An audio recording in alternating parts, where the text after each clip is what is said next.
Bien, estamos de vuelta con más del Mundo en Contexto. Ya lo habíamos anunciado en esta parte. Ya tenemos acá en el estudio al vicepresidente sectorial de Comunicación, Cultura y Turismo, Jorge Rodríguez, a quien damos la bienvenida con distancia prudencial. Son las medidas que hay que conservar en estas circunstancias. Y bueno, conversar con él sobre lo que adelantó más temprano, sobre estos indicadores que ha arrojado hasta ahora el desarrollo de la cuarentena social colectiva y actualizar la cifra, el dato, 84 casos confirmados de coronavirus hasta ahora.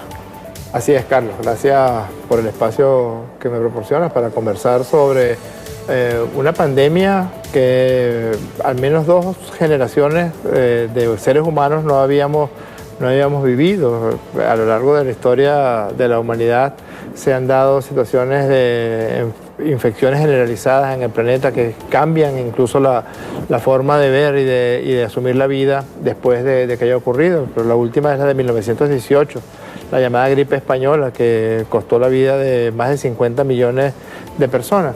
Aquí estamos en presencia de una verdadera pandemia. En este momento el 97% de los países tienen al menos un caso de infección por coronavirus y queda en evidencia desde los primeros momentos en que aparecieron casos de crecimiento exponencial que la característica más importante que tiene la infección por este virus es que empiezan a aparecer los casos y en algún momento de la aparición de los casos, si no se actúa de manera pronta, entonces se da un crecimiento exponencial de los nuevos casos.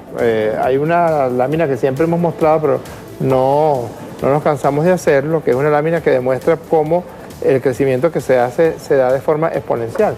Fíjate que si una persona es infectada hoy, en 5 días el virus se replica y puede infectar a otras 3 personas, y en 30 días, porque eso va creciendo de manera exponencial en progresión geométrica, tendríamos 406 personas infectadas.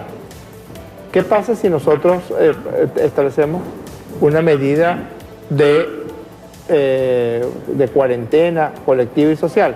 Pues que inmediatamente disminuye de manera dramática el número de casos. Es en el caso que sea una cuarentena al 50%. Al 50%, y una cuarentena mucho más intensiva, que es lo que el presidente Maduro estableció el día de ayer, que radicaliza esa presencia de la cuarentena. Ayer, haciendo un balance de los 7 días de evolución de la situación de infección por coronavirus en Venezuela, por las medidas que ya se habían tomado, pues el presidente estableció que el próximo combate iba a ser dirigido en cuatro grandes líneas de acción. La primera de ellas, la acentuación, la radicalización de la cuarentena.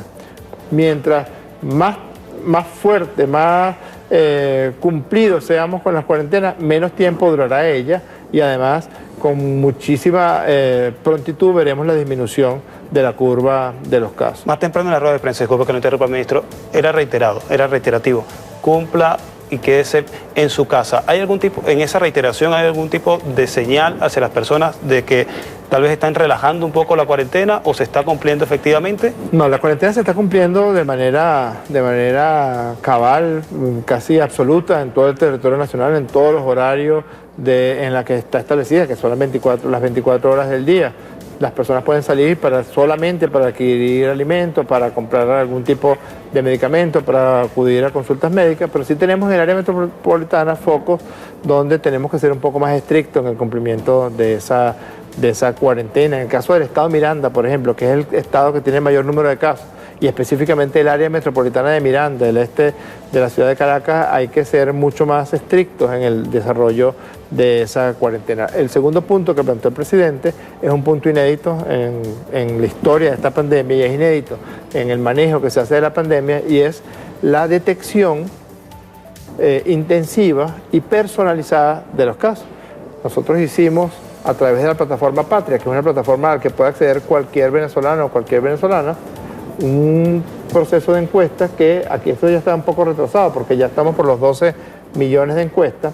De esos 12 millones de encuestas, a la persona se le preguntaba sobre distintos síntomas que pudieran de algún modo orientar hacia la posibilidad de que la persona tenga alguna afección respiratoria, alguna afección que incluya fiebre, y entonces rápidamente nos permitió identificar a 18.365 personas que podían tener síntomas que nos podían orientar hacia la posibilidad de la infección por COVID. Que no esencialmente están enfermas de coronavirus, sino que presentan la gran mayoría síntomas. Presenta un síndrome viral, un síndrome gripal, fiebre por alguna otra causa, pero nos permitió ir a las viviendas de 18.365 personas, y de esas 18.365 personas, pues ya llegamos a tener 135 personas sospechosas, ellas sí, de tener una infección por COVID-19, y los ingresamos, los aislamos, y en este momento ya se le tomaron muestras para hacerle el estudio. Esa prueba que se están aplicando, esos 135 pacientes que describe ahí,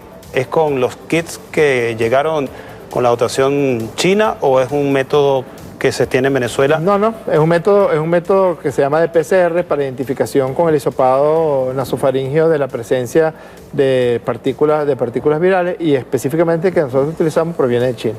Aun cuando hoy el canciller Arriaza recibió por parte de la Federación Rusa también unos kits de diagnóstico similares a los que estamos utilizando nosotros.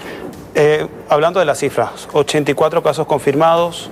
Con el desarrollo de la cuarentena, significa que se van a desacelerar esos casos, pero van a seguir habiendo otros positivos, ¿no? Sí, bueno, ya es evidente que se ha logrado, en la primera semana, se ha logrado que la curva no tuviera el crecimiento que ha tenido en otros países, como en España, como en Italia, como en Estados Unidos, como en Brasil, como en Colombia, como en República Dominicana, sino que las medidas de cuarentena y las medidas de detección precoz e intensiva y personalizada que estamos haciendo, más toda la capacidad instalada que ya está lista para recibir a los pacientes y los tratamientos que se han instaurado, han permitido señalar que tengamos hoy mucho menos casos de lo que deberíamos tener si no se hubiera tomado ningún tipo de medida.